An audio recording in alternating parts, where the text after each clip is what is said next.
Bonjour, ravi de vous revoir. Aujourd'hui nous continuons une affaire de disparition en Alabama, USA. Un cas où le corps de la victime n'a pas pu être retrouvé parce que jusqu'à plus tard, l'agresseur a toujours refusé d'avouer et a continué à faire appel. Cependant, il n'avait aucun moyen d'expliquer pourquoi son ADN avait été laissé sur un échantillon de cigarette juste à côté de la voiture en feu de la victime et une traînée de sang près de sa porte. Il s'agit d'une affaire où des preuves médico-légales ont été utilisées pour accuser l'auteur même si le corps de la victime n'a pas pu être retrouvé, et au cours de l'enquête, les policiers impliqués dans cette affaire ont été encore plus horrifiés lorsqu'ils ont découvert leur crime passé. Auteur. Nous passons ici au contenu de cette histoire. Dans la nuit du 5 mars 1993, un garçon plutôt potelé de backpack et passe se débattait dans le siège du conducteur et essayait de remettre la voiture sur la route, mais la roue avait coulé et s'était coincée dans la partie cassée de la clôture, rendant impossible le déplacement du véhicule. C'était un garçon de 12 ans à la peau blanche et aux cheveux noirs de jet. Le garçon a dû sortir de la voiture et a commencé à marcher dans le noir pour rentrer chez lui. En ce moment, John Crash, un policier de l'État de l'Alabama, conduisait sa voiture patrouillant dans la zone. Sous les phares de la voiture de police, il a vu le garçon marcher. Autour et l'air fatigué, le garçon routard a admis qu'il avait conduit la voiture dans une clôture à une certaine distance et qu'il avait dû laisser la voiture pour marcher. Lorsque Crash a demandé à vérifier son sac à dos et a obtenu son consentement, la première chose qu'il a faite a été un couteau de cuisine suivi de quelques balles de 12 gauge et 22 calibres. Au fond de la poche, le flic a mis le garçon Rich sur le siège arrière de la voiture de patrouille. Dans son esprit en ce moment, Rich avait des ennuis avec ses parents parce qu'il conduisait et avait causé un accident, alors il n'a pas osé rentrer chez lui. Mais quand Crash a commencé à interroger Rich avec ses parents, il a donné à l'officier une réponse au-delà de l'imagination. « Où sont tes parents ?» John Crash a demandé. Le garçon de 12 ans a regardé directement ce policier aux yeux noirs et froids et a dit sans émotion, « Il les a tués tous les deux. » Regardez l'enfant devant lui sans émotion, sans larmes. Rien moins de 10 ans vieux peut tuer ses deux parents. Mais en raison des mots et de l'attitude effrayante, ainsi que du couteau et des balles trouvées dans le sac à dos de l'enfant, le policier a décidé d'appeler plus de collègues pour qu'ils viennent vérifier la maison de Rich. Lorsqu'ils sont arrivés au poste de police, ils ont été horrifiés de trouver les corps de la mère et du beau-père de Rich gisant immobiles sur le sol de la chambre. Une batte de baseball ensanglantée a été brisée sur le mur et la porte était également couverte de taches de sang. Il y avait une arme à feu, arme de poing sur les lieux. La mère de Rich avec une grave blessure par balle au visage a ensuite été battue avec une batte de baseball. Rich a déclaré à la police qu'il avait couvert le visage de sa mère avec une couverture de velours et placé une rose sur sa poitrine en guise d'adieu. Le beau-père de Rich a également reçu une balle dans le visage. Ils ont été assassinés à peine 10 mois après leur mariage. Rich a témoigné qu'il était en colère quand son beau-père et sa mère étaient sur le point de déménager de la région, mais il avait beaucoup d'amis. Il adore cet endroit et ce petit Rich ne veut pas changer d'école. Alors qu'il n'arrive pas à convaincre ses parents, il se met en colère et tire sur sa mère et son beau-père. Lorsqu'il a vu sa mère toujours mourante, Rich a pris une batte de baseball et a mené son crime jusqu'au bout. Sur la base de la raideur du cadavre et des marques sur le corps, les rapports médico-légaux ont conclu que Rich a vécu avec les corps de son beau-père et de sa mère pendant 2 jours. À cette époque, il continua d'aller à l'école comme d'habitude. Il trouve la liste de choses à faire de Rich, qui comprend le meurtre de 3 autres filles de son beau-père, dont la plus jeune a 20 ans. Selon 3 filles, Rich ne parle pas froidement et communique peu. Le garçon les évite généralement chaque fois qu'il rend visite à sa famille. Rich avait 12 ans au moment du meurtre et a été compté dans le système de justice pour mineurs en vertu de la loi de l'Alabama à l'époque pour avoir 14 ans ou plus. Vient d'être jugé comme un adulte. En raison de cette loi, Chris n'a purgé que moins de 9 ans de prison, il a été libéré du système de liste des mineurs à l'âge de 21 ans alors qu'il était adolescent alors qu'il purgeait une peine de prison. Rich s'est évadé 2 fois et n'a été inculpé d'aucune autre accusation ou condamnation. De nombreuses années se sont écoulées, l'incident a peut-être sombré dans l'oubli, ne laissant que la douleur des proches de la victime tourmentée. 12 ans, marchant dans un sac à dos dans l'obscurité de 1993 après avoir tué sa mère et son beau-père, a été inondé partout dans les journaux. Le 10 juin 2006, un ami du nom de Nissan a appelé Lori pour qu'il vienne jouer chez lui mais n'a pas répondu. Pensant que son ami était occupé, il a automatiquement envoyé un texto pour prendre rendez-vous. Nissan a préparé de la nourriture et a attendu que son ami vienne mais attendit 1 heure. Pendant 2 heures, Lori ne se présenta pas comme prévu. Nissan rappela son ami comme personne n'a répondu au téléphone, a supposé que Lori était occupée par autre chose et a oublié de signaler Nissan et ne s'en souciait pas beaucoup. Puis elle est allée se coucher. Le lendemain matin Nissan n'a pas vu son ami rappeler donc elle s'est sentie un peu inquiète à appeler plusieurs fois chez Lori, laissant un répondeur sur le répondeur mais personne ne répondait. Lori est une belle et mince de 24 ans blonde d'un AN qui vient de terminer ses études universitaires et vit seule dans un mobile home. Hors campus à l'université Albert en Alabama. Lori travaille avec sa meilleure amie, Nissan, dans un établissement de santé mentale local. La fille est considérée comme une personne responsable au travail et est très aimée.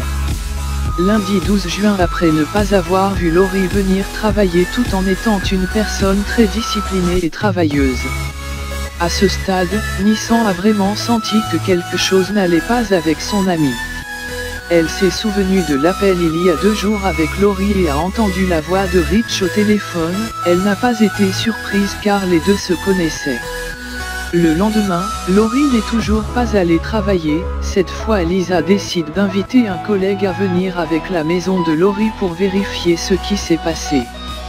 Quand elle est arrivée, la porte n'était pas verrouillée, mais la climatisation fonctionnait toujours et la pièce était assez froide. Nissan a clairement senti que quelque chose n'allait pas. Après avoir cherché pendant un moment, personne n'était dans la maison. La voiture de Lori habituellement laissée devant la porte a également disparu. Verrouillé la porte de la cage pour la libérer et remarqué que l'étrange Lori a disparu depuis 3 jours mais le lit n'est pas sale. Le chien avait l'air heureux et bien nourri, comme si quelqu'un s'en était occupé.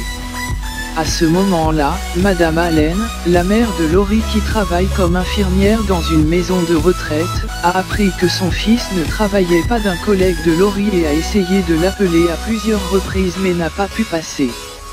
Et elle a signalé la disparition de ses enfants à la police. Lorsque la police a commencé à enquêter sur les allées et venues de Lori à partir des indices de l'appel téléphonique avec Nissan, disant qu'il irait au supermarché et acheter des boissons, la police a procédé à l'extraction des caméras de 2 supermarchés près de la maison de Lori pour vérifier et découvrir que vous est venu ici. Des caméras de surveillance ont capturé la dernière image de Lori montrant qu'elle avait atteint la saison des boissons mais qu'elle avait ensuite disparu sans laisser de traces. Lorsque la police a interrogé Rich, il a confirmé qu'elle était chez Lori cette nuit-là, mais a insisté sur le fait qu'elle allait bien jusqu'à son départ. Il a dit que lui et Lori cultivaient tous les deux de la marijuana, qu'elle avait peut-être affaire à d'autres personnes dangereuses et qu'elle avait ensuite disparu. La police a fouillé le domicile de Lori mais n'a trouvé aucune preuve qu'elle était un trafiquant de drogue. Maintenant, la police se méfie du témoignage de Rich. Les enquêtes montrent que Rich connaissait Lori quand elle était étudiante. Ils se sont rencontrés alors qu'ils jouaient sur le terrain de ball où ils travaillaient. Nissan a dit qu'elle ne savait pas grand-chose. Je sais seulement qu'il est le meilleur ami de Lori. En faisant référence à cet homme, la mère de Lori, Allen, a déclaré que Noël 2005 était dans environ 6 mois. Lori a déclaré que Rich était un parent et voulait demander à sa famille la permission de l'inviter chez elle pour Noël partagé. Madame Alice a accepté et l'a trouvé très amicale. Les choses n'avancèrent plus 4 jours après la disparition de Lori. Sa voiture a soudainement pris feu comme une boule de feu dans une impasse désolée à l'extérieur du chantier. Cet endroit n'est pas loin de sa maison. La police a déclaré que Lori n'était pas dans la voiture. L'emplacement de la voiture de Lori est apparu à environ 900 mètres de l'arc où travaillait Ritchie. Le feu était assez important et a presque tout détruit dans la voiture. Mais un enquêteur a rapporté avoir trouvé un échantillon de cigarettes roulées à la main sur le sol à proximité. Un bidon d'essence a également été trouvé à proximité. Ce bidon d'essence ressemble beaucoup aux bidons qui ont été perdus au terrain de boule il y a quelques jours. Cette nouvelle a fait paniquer la famille de Lori et a craint pour la vie de leur fille. Pourquoi la voiture de leur fille a-t-elle soudainement pris feu là-bas? Où est allée Lori, qui a brûlé sa voiture? Était-ce le ravisseur ou quelque chose qui a tué la fille? La question a été posée, mais ils avaient tous un mauvais pressentiment sur la voiture de Lori en feu. Il est sûrement arrivé un malheur à cette belle jeune fille de 24 ans. En parlant à Rich tard le 14 juin, la police a remarqué des égratignures sur son bras comme si quelqu'un l'avait griffé. Rich a déclaré que lorsqu'il jouait avec le chien, il l'avait griffé, entraînant des blessures telles que, et aucune autre explication. À cette époque, Nissan a révélé à la police que quelques jours avant sa disparition, Lori lui avait confié qu'elle avait reçu une lettre d'amour de Lori. Les gens autour savaient aussi que Rich ne voulait pas être juste ami avec Lori, mais en voulait plus. Cependant, Lori n'avait pas de sentiments pour son meilleur ami, alors il a refusé ses sentiments mais a toujours maintenu une relation. Ils ont une relation très proche. Amitié. Même Rich a dit un jour à une amie qu'elle refusait et ses sentiments le rendent très bouleversé. Pensant que cela aurait pu être un motif de meurtre, la police a obtenu un mandat de perquisition et a fouillé la voiture de Rich et a trouvé des menottes, un couteau et des produits de nettoyage. Cependant, il n'y a aucune preuve pour les relier à la disparition de Lori. Une enquête approfondie sur la police de Rich a découvert une chose horrible à propos de son passé, le garçon de 12 ans qui a assassiné à la fois son beau-père et sa mère en 1993 est devenu un grand jeune homme.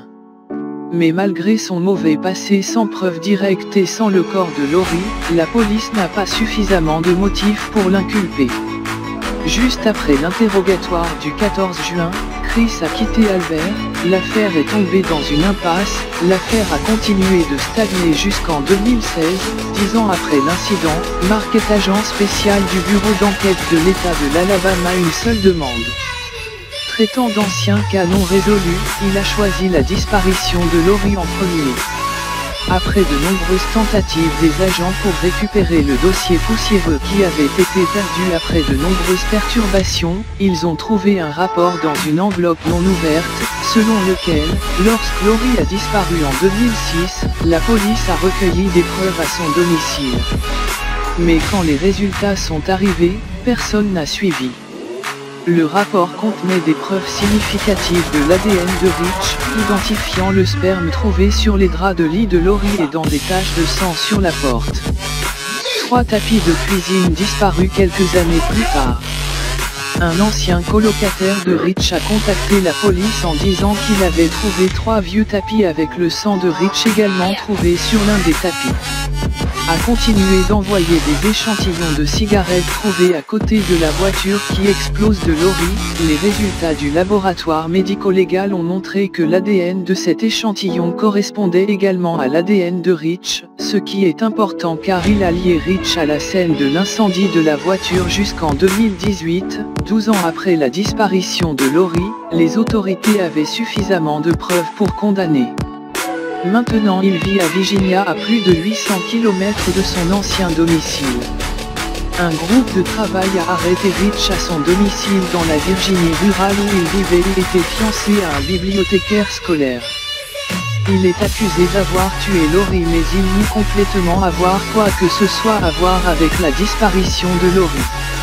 Il a également confié que dans le passé, il avait tué sa mère et son beau-père en colère parce qu'il avait été abusé par sa mère. Cependant, il n'y a aucune preuve pour corroborer l'allégation de Rich. Après plusieurs retards de procès dus au Covid-19 en 2022 à l'âge de 41 ans, Rich a comparu devant le tribunal pour le meurtre de Lori. Au tribunal, Rich a déclaré que Lori était sa meilleure amie et ne lui ferait jamais de mal. Il a admis avoir été romantiquement rejeté par Lori mais a insisté sur le fait qu'il était toujours proche et avait eu des relations sexuelles, ce qui explique les traces de son sperme sur les draps. Le couteau des menottes et les outils de nettoyage dans la voiture ont été expliqués par Chris qui déplaçait des meubles de l'appartement, ce qui n'avait rien à voir avec Lori. À propos des égratignures sur sa main, il a dit avoir été griffé par un chien en jouant, mais cela n'a pas expliqué pourquoi son ADN était dans le sang sur la porte de l'appartement, ni pourquoi son ADN était sur l'échantillon une cigarette à côté à la voiture qui explose de Lori a été retrouvée 4 jours après sa disparition. Le procureur estime que Rich a commis le crime par colère lorsque Lori a refusé de l'aimer, les preuves contre lui étaient claires, même lorsque la police n'a pas pu retrouver le corps de la victime, le procureur a persuadé le jury leur a dit que Lori ne partirait jamais sans un chien, n'ont aucun contact avec la famille même plus tard quand le frère de Louis est mort d'un cancer et que son père est mort du Covid. C'est complètement déraisonnable pour quelqu'un qui considère sa famille comme tout Lori. Après 7 jours d'audience et 2 autres jours de délibération, le jury a décidé que Rich était coupable de meurtre, il encourt la peine de mort, mais cela entraînera des années d'appel et de litiges. Pour qu'Alice n'ait pas à subir cela, le procureur a suggéré une peine d'emprisonnement à perpétuité sans libération conditionnelle, ce qu'Alice a accepté. Le 14 avril 2012, Rich a été condamné à la prison à vie sans libération conditionnelle, il clame toujours son innocence et continue de faire appel. L'une des filles du beau-père de Rich, qui a perdu son père lors de l'attaque de Rich alors qu'il avait 12 ans, a déclaré Angela Flower dans une interview en mars 1993, « Nos vies sont à jamais changées aux mains de Rich, il a brutalement assassiné notre père. » Elle croit que la violence qui se produit dans cet état et à travers le pays n'a pas de limite d'âge, les tribunaux ne devraient pas être liés, car la loi de l'État stipule que les enfants de moins de 14 ans ne peuvent pas être jugés comme des adultes. Cette affaire en est la preuve vivante et a reçu le peine méritée pour avoir tué 2 personnes à l'âge de 12 ans. Lori n'a pas perdu la vie aux mains de cet homme méchant. Elle pense que l'État de l'Alabama doit changer la loi. Leur père leur a toujours manqué depuis 29 ans, il n'a pas pu assister à la cérémonie de remise des diplômes, au mariage et au jour de la naissance des enfants et la joie de les voir grandir. Aimer et aller à la pêche, vacances en famille. Ainsi, lorsque Rich a été reconnu coupable de meurtre et condamné à la prison à vie sans possibilité de libération conditionnelle, sa famille a pu pousser un soupir de soulagement en sachant que justice avait finalement été rendue. Oui monsieur, cette affaire a mis fin à notre histoire aujourd'hui. Nous avons hâte de recevoir vos commentaires. Merci et à bientôt.